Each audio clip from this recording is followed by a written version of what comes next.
কেমন আছে ওরা বুঝতেই পারছো, হেপি আছে, তোমায় দেখে আরো বাড়াবাড়ি হয়ে গেছে। আবার সেই প্রশ্নটাই মিস করে গেছে, একটু জিজ্ঞেস করো তুমি কেমন আছো। আমি অলওয়েজ ভালো থাকি। হ্যাঁ বিন্দাস। সত্যি সত্যি চরণ দাস। হ্যাঁ তুই ভাই। বলছি এসে যখন গেছি, ফালতু না বকে একটু কাজকর্ম করি। হ্যাঁ, একটা গান গাইতে পারি? শুনতে পাচ্ছি না, শুনতে পাচ্ছি না, গান গাইবো?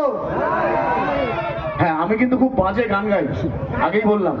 মানে আমার গান শোনার পর কানের ভিতরটা সুর সুর সুর সুর করবে, মনে হবে কানের ভিতর পোকা ঢুকেছে, আসলে পোকা ঢোকেনি, কানের পর্দাটাই ফেটে গেছে।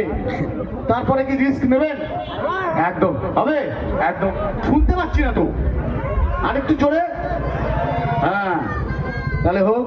হ্যাঁ দাদা, এই দাদা দেখতে পাচ্ছে না দাদা। এই দাদা তুমি সরে যাও, দাদা তুমি সামনে চলে যাও, একটু নিচে চলে যাও। এই দেখে গেছে। এবার ঠিক আছে, এবার ঠিক আছে।